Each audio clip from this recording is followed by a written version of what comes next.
Welcome everyone to show 12 of the 24-hour global commute. Over this 24 hours, we will visit every time zone on the planet. And we have some amazing guests lined up. I am Luis Rosa, and my co-host is the multi-talented Kate Holmes. Hi, Kate. Hola, Luis. ¿Cómo estás? Muy bien, gracias. It is awesome to have you here, and kind of funny, you're actually just down the road about 10 minutes here in Las Vegas, but go figure it would take a global commute to bring us together. Absolutely, that is very funny, and I haven't seen you in person in a while, but thank God for Zoom, right? Yes. Well, it's got its, ups and downs, but yes, thank goodness we can do amazing things like this. Without a doubt. Well, thank you for having me. I am excited to be here. Along the way, this charity event will raise money for Quad A, which is the Association of African American Financial Advisors, and also Color for Change for Black Lives Matter here in the United States. And the team in the UK will be raising money for two great charities, in CF Warriors, which helps kids overcome cystic fibrosis, and the Stroke Association. But we would also like to encourage people in other countries to donate to a charity of your choice, and then message us, let us know that we can add your donation to our total and show what the financial planning community can do when it comes together. We will have more about all of that later on the show. But Kate, what do we have coming up? Well, I just wanted to take a moment to point out this is show 12 of the 24-hour global commute. So we're about 12 hours in. And I just wanted to give a super special shout out to Adam Owen, who is working on everything behind the scenes. He is organizing over 60 guests from every time zone, last minute changes. He's written scripts for everything. He's making all of it happen. So a tremendous shout out to Adam. Thank you for putting this together, for being the brainchild behind this, and bring us all together for such an amazing cause. And on this show, we've got an interview with Lauryn Williams, who's a CFP professional and four-time Olympian, and the first American woman to medal in both the Summer and Winter Olympics. And it kind of feels like a fun little reunion from CFP Board's Diversity Summit last November. Luis, you and Lauryn both spoke at that. So that's the last time the three of us were together. So really appreciate being able to represent, geographic, racial, and gender diversity on this show, as we're really becoming a reflection of what the world looks like. So it's super important to have those providing financial services reflect the rest of our communities around the world. We've also got a specially extended show here on this one with Dominique Colenso, who's back with more tips on how to present online with impact. But first, we are going to get the news with CityWire RIA. And on this show, it's brought to us by Alex Rosenberg. Hey, Alex. Hey, Kate. Thanks for the toss there. So I'm going to give you a little bit of a news roundup, 3 stories that are perhaps interesting to advisors and others in the financial planning community. One is that Credit Suisse is delisting the TVIX ETN, that's TVIX. This was a double long VIX product. So if you think the VIX is going higher, if it rises 10% in one day, this exchange traded note returns 20%. Now this year, we all know that that volatility has risen substantially. So it's now a very large product. It's gotten up to $1 billion and has risen 200% this year, making it, and now that it's being delisted, it's going to be the largest delisted exchange traded product ever. Also the first time that the #1 exchange traded product was delisted. So interesting move by Credit Suisse there, and the delisting will be effective July 12th. Meanwhile, Fauci not throwing a flag. So Anthony Fauci clearing up something in an interview with Bloomberg. So Fauci had been giving some comments about what the NFL will need to play football this season. And Trump tweeted on Friday, quote, informed Dr. Fauci this morning that he has nothing to do with NFL football. Fauci rather agreeing in an interview with Bloomberg today, saying, quote, I haven't set any strict conditions or other directions for the football league. They're a very competent group of people and they will make up their own minds. And he added, it's unfortunate that it's been somehow spun that I'm the person in the way of a football season, which no one really wants to be that one guy standing between America and its football. Meanwhile, finally, in higher education news, Princeton joining its Ivy League school counterparts in no longer requiring the SAT or ACT for applications. So that means all 8 Ivy League schools are no longer requiring standardized testing, which could be good news for high school students who don't like filling in those little bubbles with that number 2 pencil. But it's actually also a reaction to what's going on now with COVID and making it more difficult for people to sit for tests, and also longstanding talk about standardized testing, perhaps stopping some students from attending Ivy League colleges. So with that, that's the news I got. Kate, back to you. Yeah, thanks, Alex. And it will be super interesting to see what does happen with football.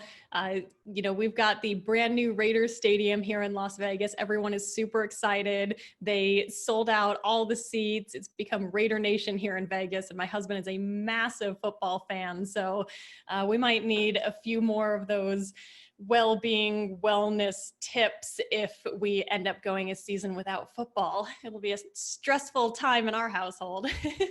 So I appreciate that, Alex. We'll keep an eye on it. So Luis, what do we have next in the show? Thanks, Kate. I'm really excited to be introducing our next guest. We met at the CFP Board Diversity Summit, and she gave an amazing speech. It was a speech that everybody got off their feet, and it just standing ovation all around. So without further ado, it is my honor to introduce Lauryn Williams. Hi, Lauryn. Hello, everyone. Good to see you. Likewise. Thank you for being here with us. It is good to be seen and to be here. Awesome. Well, let's dive right in. I know that your CV differs from quite a few of our guests. So talk us through your story from the beginning to right now, as much as you can, concise it for us. All right. 30 years of life in 5 seconds or less. I'm a sprinter. I can totally do that. So yeah, I'm raised between Pittsburgh, Pennsylvania and Detroit, Michigan. Big family, not a lot of financial literacy.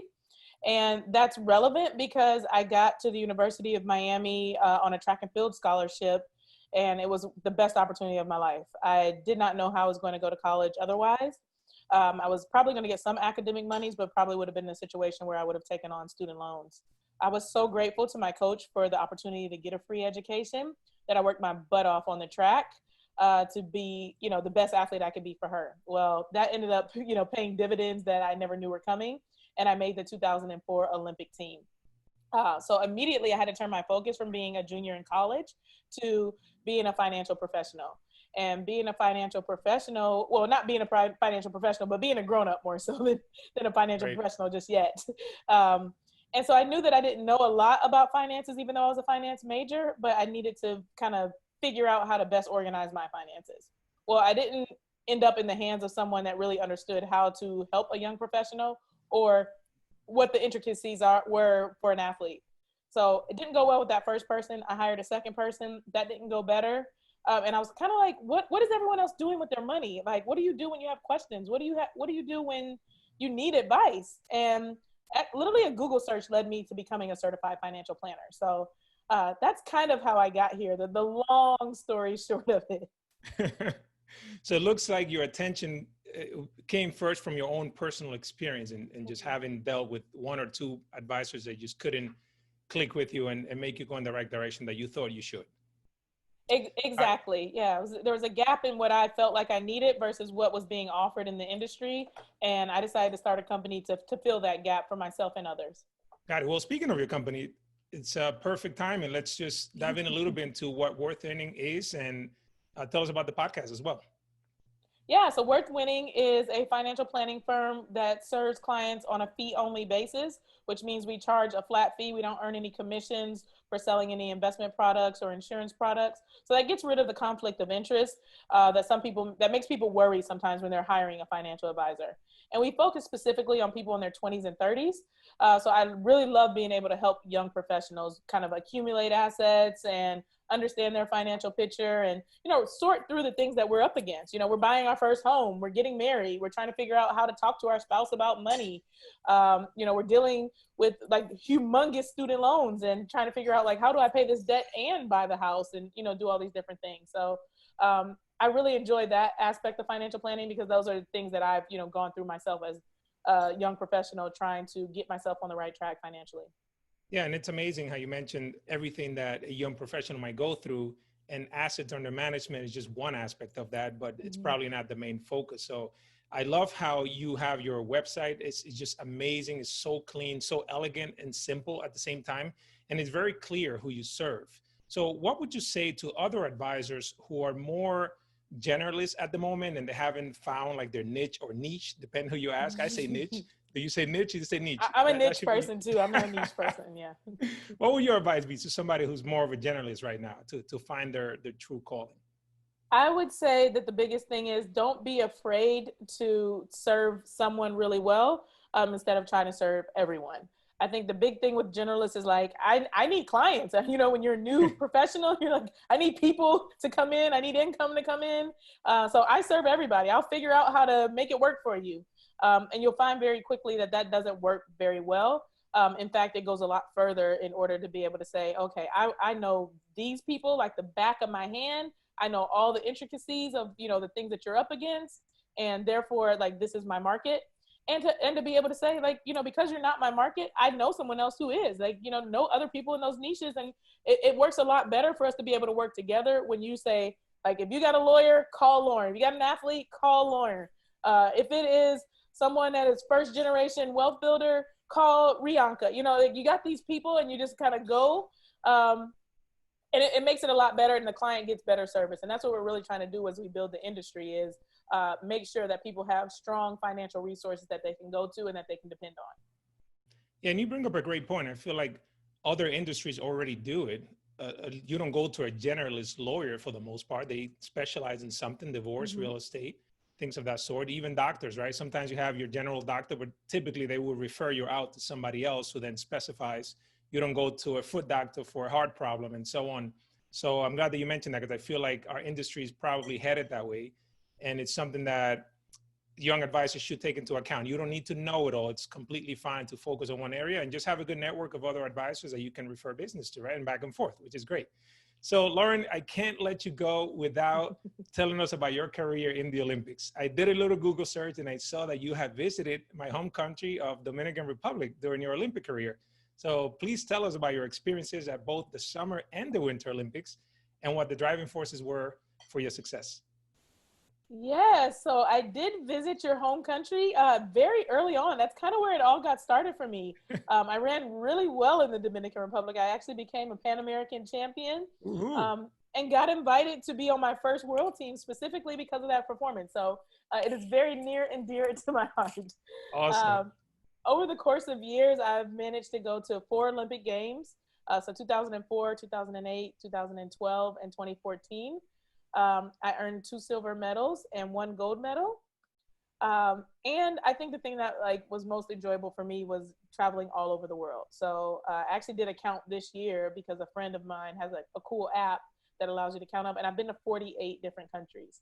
And the majority of them were because of track and field or bobsled and just getting to travel in order to be able to, do my sport, do what I love, make a living, but also see the world. And so it's just been a really, really fun ride to be able to participate in sport, to be able to give back to athletes in a way that I felt like I was not serviced during the time I was in sport.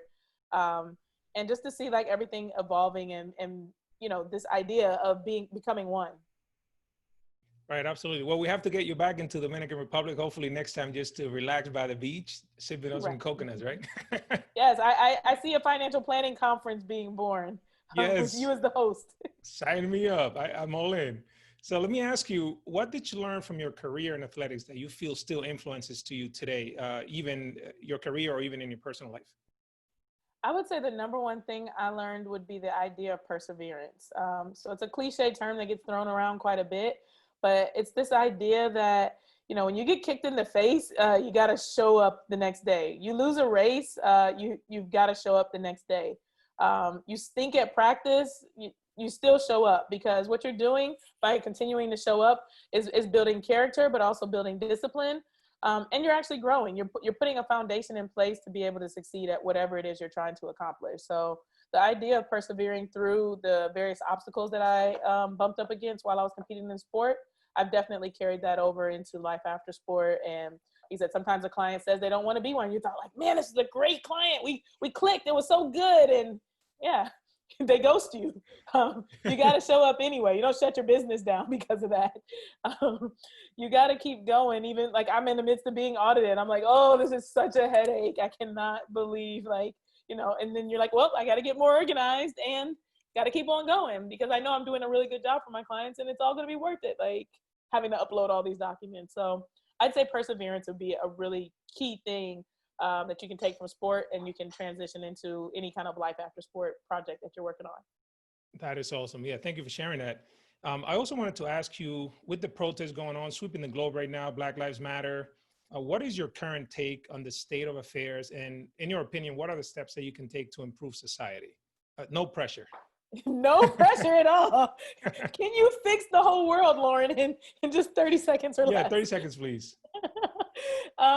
I would say the biggest thing we need to be focusing on right now is compassion and really thinking about the perspective of others. I think where we have not done a good job to date and where people are really struggling, despite the conversation now being had more than it has ever been, and on a broader scale than it's ever been, is really trying to hear and understand someone else's perspective. What has someone gone through? What have they experienced? You know, what do you not know or see on a regular basis? You know, we always say don't judge a book by its cover.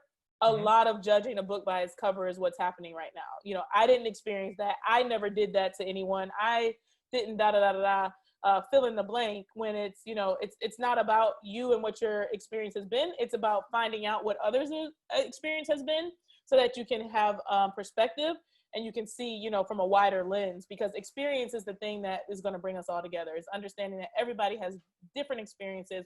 There's a big global world out there. There's all kinds of different cultures, all kinds of different levels of earnings. You know, we can just go on and on with how unique people are, but it starts with you deciding to open the book and look beyond the cover and really go deeper into, you know, who are the people in my circle, who are the people around me, and what have they experienced up to this point, and how can I help them, you know, have better experiences going forward. All right, so having an open mind and the compassion when people differ from your own thoughts and experiences, that's amazing. Thank you so much for sharing that. What does the future, what does the future hold for you? What are your goals? Where do you see yourself, say, 5, 10 years? What does the future hold for me? So I am perplexed by that question daily, and it's ever evolving. You know, at the beginning of the year, I would have gave you one answer. March, I would have given you another, and today I'm probably going to give you a third. So if I had to say today, the thing I'm really focused on is, you know, making financial planning accessible to the multitudes. And so I launched a course this year to make it a little bit more accessible, but I don't ever want to lose the one-on-one aspect of financial planning, the relationship aspect of it. People being able to get access to customized advice, because, you know, that course sometimes don't resonate. Yes, they need to get some basic literacy under their belt, but people want to know, like, what's happening with my financial situation? How does this apply to me specifically? So I'm trying to figure out how to, on a broader scale, make sure that people have access to customized financial planning. In 5 to 10 years, what does that look like? I don't know that I want to run a humongous firm, but I think that my calling is very much to share as much as possible, to encourage and motivate people to take control of their finances, to take action on the things that they can control, because sometimes people feel helpless. They're in a place of paralysis because of whatever they've experienced from a financial standpoint. It's like they're in a hole they can't dig themselves out of. And it's not necessarily earnings that's holding people back at this point. It's lack of literacy. It's lack of resources to figure out, like, how to move forward.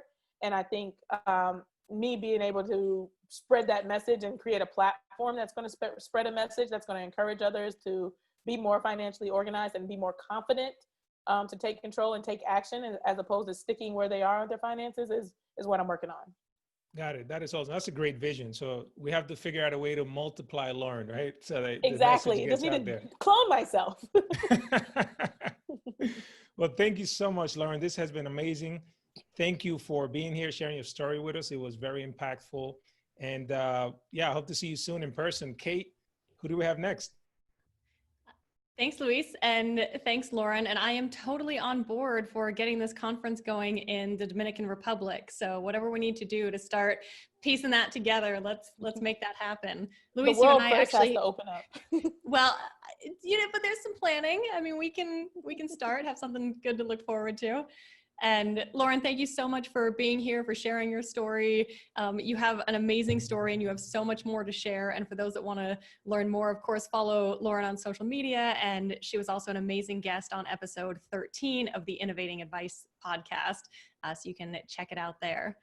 So as Luis mentioned earlier, we're doing a charity challenge through a lot of this, trying to raise money for great organizations around the world. So let's go over to the UK and check in with the amazing financial planners that are taking this day out of their schedule to do these charity challenges to raise money. So let's start with Clem, and can you share with us how the Minecrafting challenge is going? And for those just tuning in, what you guys are building. Yeah, so I'm going to try and share my screen this time, so I'm not just talking about what's going on. So this is, we're building the venue for this year's conference. I don't know if, can you see, actually? Yeah. Just talking, great. So this is the venue, how it looks like inside now. So we have, this is it. So we have capacity for 200 people, and with the Next Gen logo at the back. And I've been just currently looking at trying to make this sort of the green room where you can have a rest, you know, to calm your nerves, and before the big show. And we've also taken on your idea, Kate, to make a bar, which I'm gonna walk towards now. And Alistair has did a quite a good job. So he did a sign here to make sure that we're going to the bar, and Yes. just to show you that we have a bar with draft beer and everything, so, and little seats so you can look out onto the desert or the forest, whatever you fancy. So yeah, that's it for now. We might embellish it a little bit, but the venue is pretty much there now. Oh, how cool is that? And I am honored that you guys have put a bar up there. I just, look, it's to me a great way of being able to network with people when you're at a conference, even if you're virtual. So there are 3 of you, correct, that are doing this 24-hour Minecraft challenge? Yeah, so it's Alistair, myself, and my boyfriend Milo, who's not a financial planner. He does personal injury litigation. He works in law, but yeah, he likes playing computer games, and so we just thought we'd do it all together. Yeah, so, and it might be used. I mean, as things continue to stay virtual and we look and have no idea when in-person conferences are going to open up, you've got the Next Gen conference happening virtual for the rest of this week, and you guys are building it because maybe in the future, the conference will continue to be virtual. I would hope not. I miss everyone very dearly. We're all hoping for a big bash, which is going to happen once quarantine's over. Yes, we're all aching for it. Absolutely. So let's pop over to Gretchen, who has been doing various super creative challenges, crafting challenges for 24 hours straight. Yeah, well, not quite yet, but yes, that's the plan.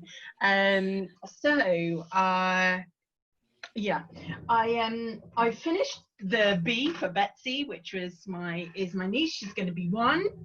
So here we go. Love it. I don't know if you can see it. Yeah, I'm really pleased actually, because it probably cost me loads, wouldn't it, to buy it? So I'm ticking off all these gifts that I'm making today. So I'm really pleased about that. And one of the things I really wanted to do, I guess when I talked to Adam about this, was just sort of show multi-discipline craft. So that's kind of where I'm at with everything I'm doing. I've done quite a few bits of painting ones, haven't I? But I'm trying to show different things. So I'm going to get my sewing machine out next, and I'm going to make like some little lavender bags. The lavender is from my mum's garden, and I'm going to sew up very simply little bags to put lavender in for you. Keep your drawers all nice. So I'm going to do that next. Fantastic. And a lot of these are actually great ideas as everyone's at home. Their kids are still at home trying to find ways to keep their kids busy. You've got a lot of great things that people can do pretty easily. Do you have those awesome popsicle sticks nearby that you can show? Yeah. Those are from a couple of hours ago, but I just think they're super fun. Yeah. So And also, I should explain where I am in like my garden, but I've got a studio in my garden that I had built last year, which I am and ahh'd about whether I should spend the money. Honestly, like the best thing I've ever spent money on, especially when you end up in lockdown for 3 months. But yeah, so here's there's the horse and the chicken. He's a little. There's the pig, and that one's a cat. I think he was meant to be kind of a cow, but he also looks a bit like a dog. So who knows? But yeah, they were really cute. I really like those. I think maybe I'll try more of those at some point. Different. Yeah, you've got a whole farm going. There's a farm there, isn't there? But you could do like a safari, couldn't you? You could have like a lion and a tiger and do those ones. Oh yeah. Do the big four. Yeah. unlike my other one when Jackson said that he wanted me to make a squid. So there we go. Yeah, that was another couple of hours ago. You will understand what I was talking about there. But yeah, it's great. I'm really enjoying it. It's great to see everyone, and yeah, let's keep going, everyone, and keep pledging your money. Yes, indeed. Let's go over to Jess. But first I have to say, Jess, you did actually inspire me, and we ended the last show right on time. So I ran 10 flights of stairs in my house going back and forth. And I was like, oh, it took you like 120 stairs to get as out of breath as I was after those 10. But how's it going now? Oh, that's amazing. I'm great you're inspired. Everyone get on the stairs in the next break. Yeah, my body is starting to fail. So my hips are killing me. The soles of my feet also, I'm starting to get carpet burn, which I didn't anticipate getting. But I am 350 out of 587 now. So I'm well over halfway. And yes, hopefully it won't take too much longer. So are you going barefoot? I am, but I might have to go and find some socks because it's really uncomfortable now. Yeah, otherwise you might not be walking for a few days, but it'll be interesting to see. Actually, you should have walk anyway. Yeah, no, definitely. You should have taken a picture of the stairs before and after to see if you can see like obvious wear and tear, but you might want to add some shoes to those socks for a little more comfort and cushion. Yes, I agree. I think I might have to go put some slippers on. Yes, well, do that. Make sure you're eating because you're burning a lot there, staying hydrated. My boyfriend just rang me. He's bringing fish and chips, so. Fantastic. Yes, that sounds perfect. Awesome, Jess. We'll check back in with you in the next episode. Thank you. We will pop over to Steve, who will remind us again to dig deep as he is torturing himself. Yeah, properly torturing now. I've got 5 miles left, I think, which feels like an absolute eternity. Where are we up to? 3,624 calories consumed. We are managing about 50 RPM at the moment. So if any of you knows anything about that, that's pretty woeful. But just got to keep doing what we can do. I honestly don't think my legs have ever hurt so much in all of my life. So when there is the general collective who are going to be inspired to climb stairs, I politely request to be excluded from that gang. I will not be going up any down or down any stairs, probably for about a week, I think. But yeah, nearly done.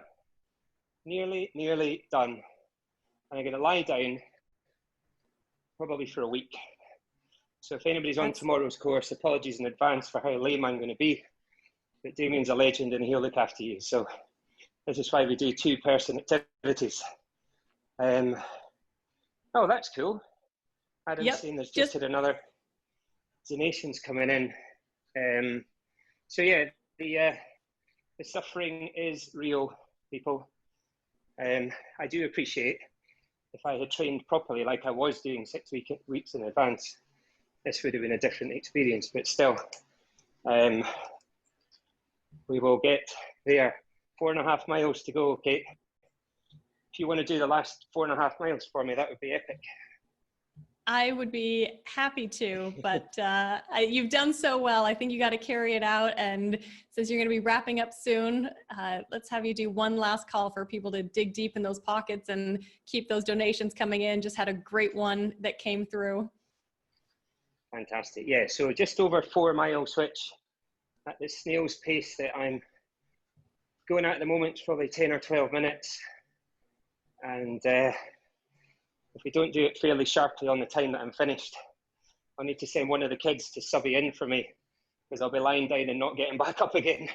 Awesome. Well, Steve, you've done absolutely incredible. I hope you keep your energy up. I'm not actually sure how you're even going to go to the pool after this with your son. You might just, you might just fall off that bike and lay there for a day or two. That might be what I would do, but super inspirational. I'm going to stay at the shallow end, that's for sure. Could do without drowning. That wouldn't be very helpful for anything. So, but yeah, thanks guys. It's been nice to chat to you on the way through. You're all doing amazing stuff.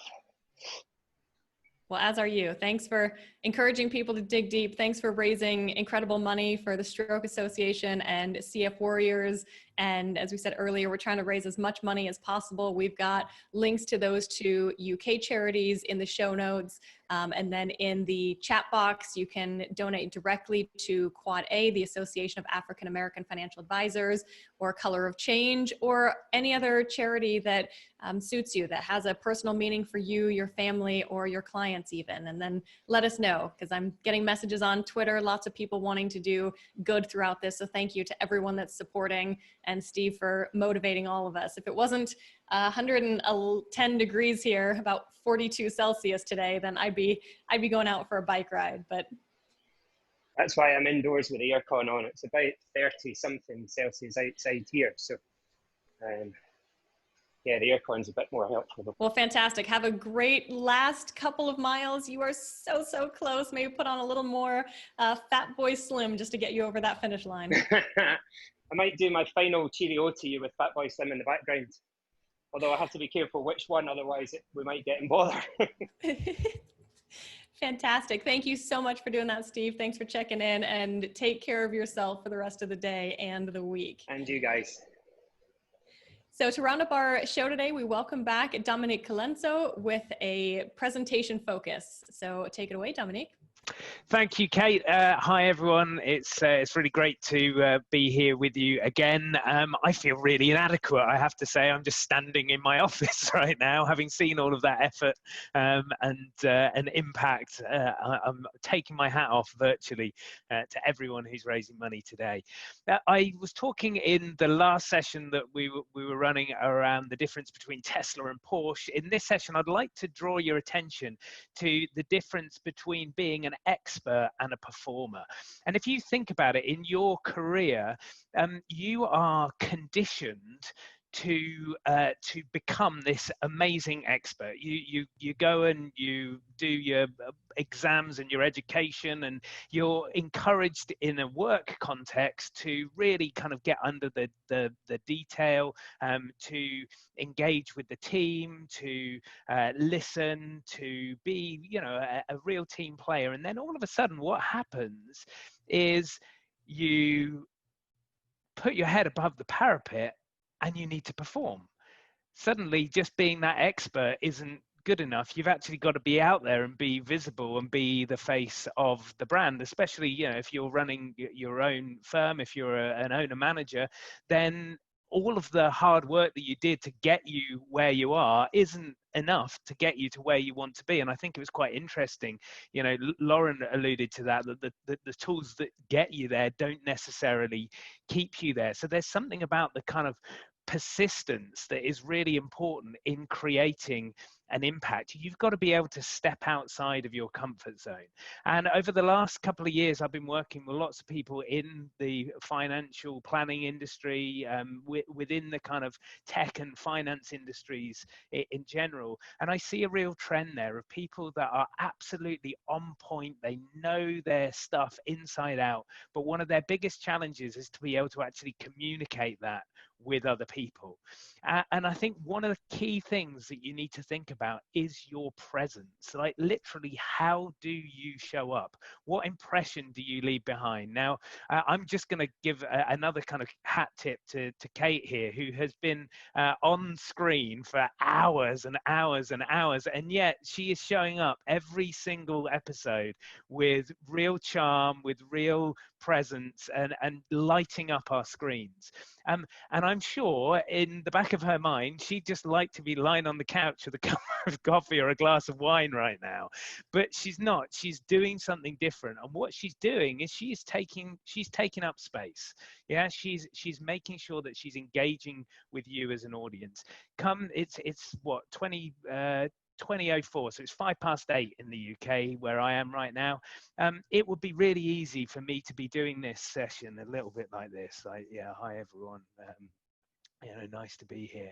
But actually, there's something about the way that you energize yourself that is really, really important. So wherever you are in the world right now, and some of you, this will be the morning commute. Let's hope, like, if you're driving, don't do this. But if you're not driving, do this. I want you just to have a bit of a stretch. Come on, everybody, just have a little bit of a move.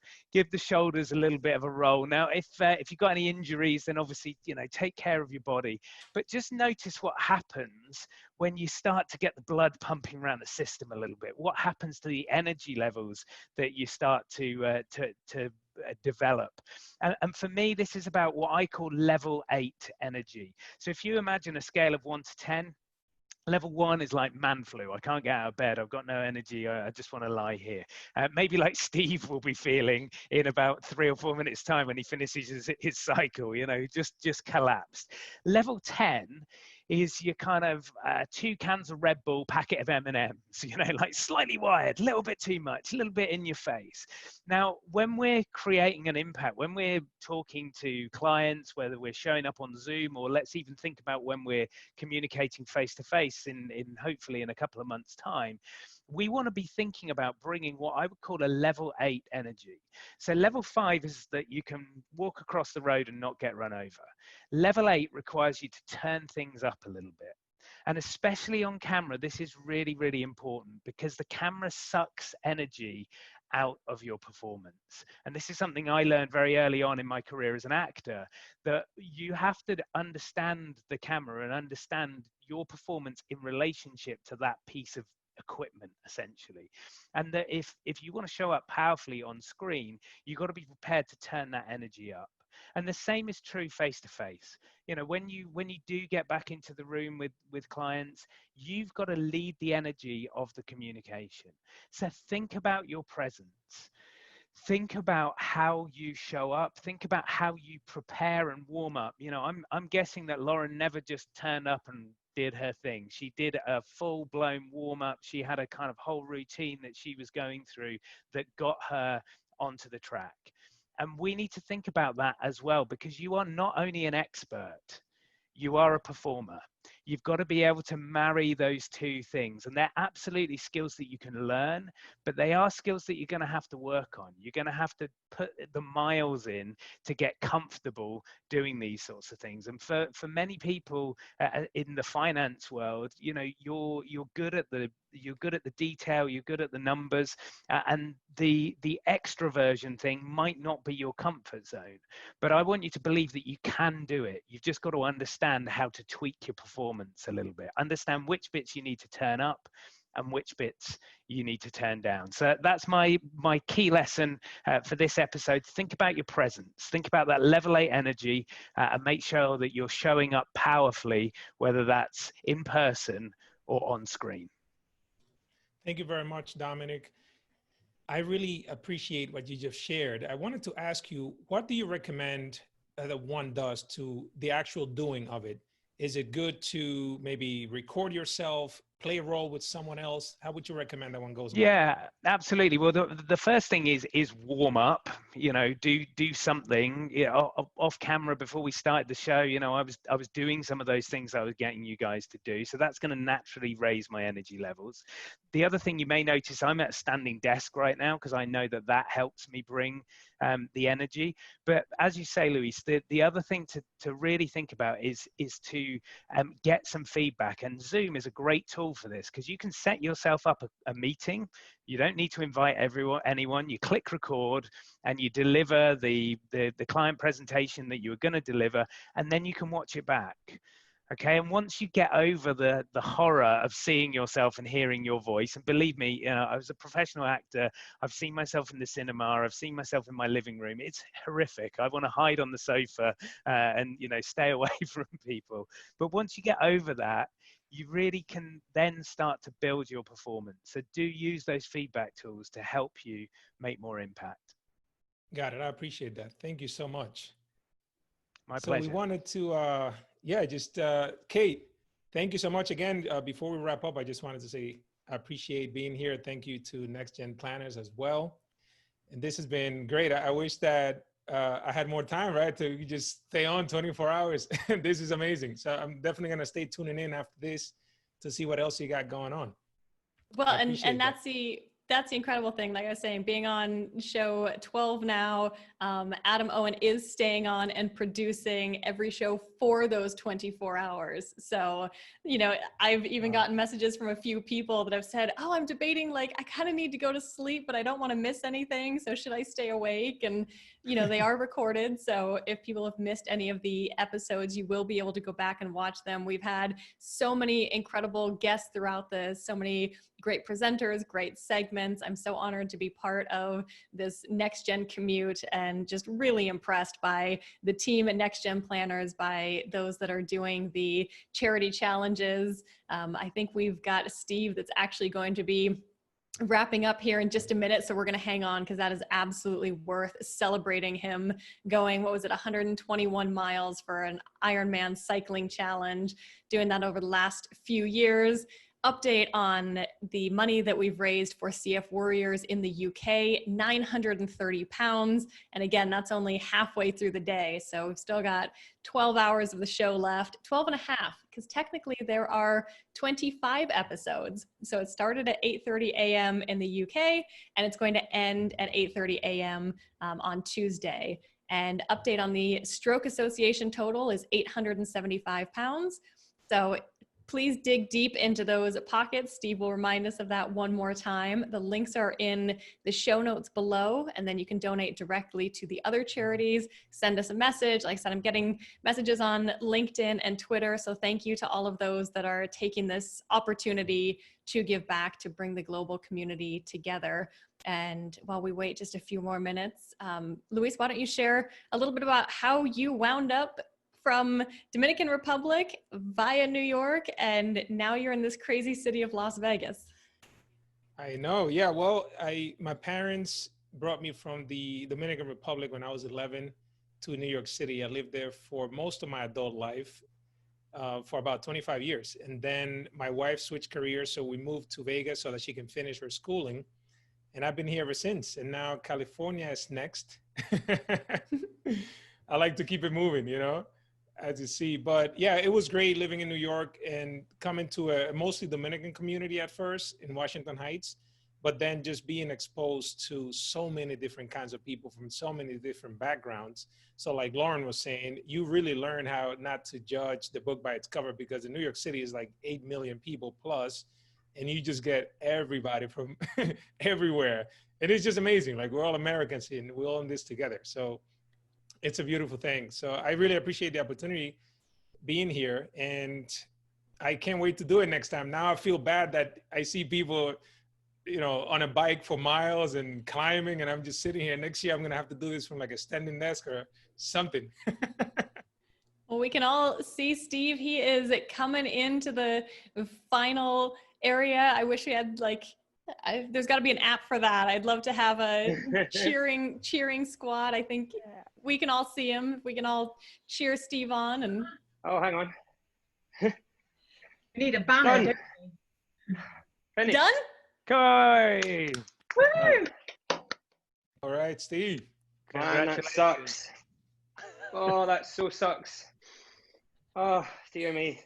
But yeah, I tell you what, you guys definitely keep me going. I gave up on Fat by Slim because you guys were much more motivational. But yeah, that's it, done. I suppose I should stop it now because my time's poor enough without adding extra extra hanging about times. So yeah, that's us all done. Thank you so much to everybody who has donated. It has been well earned, people. I promise you, it's not been given away in vain. It's been properly earned, and that's by all of us. The state that James was in this morning was impressive. To keep going like that. And if you guys don't know, if you've not been to CrossFit, that tire will be 70 or 80 kilos. That's not just a big bag of air. And we've done that kind of training before. He's just a big machine. He just keeps on going.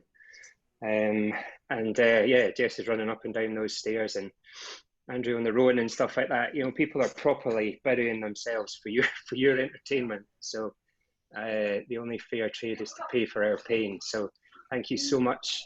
Amazing charities, the CF Warriors and the Stroke Association, and obviously the American charities and stuff as well. You know, these are real things making a real difference to people. So Harry's here. He doesn't want to come on screen, but he's usually not very shy, but he's got his top off and his swimming trunks on. So I think it's pretty clear where the direction of travel is. But thank you all very much for your support, for your encouragement, your nice words, your money.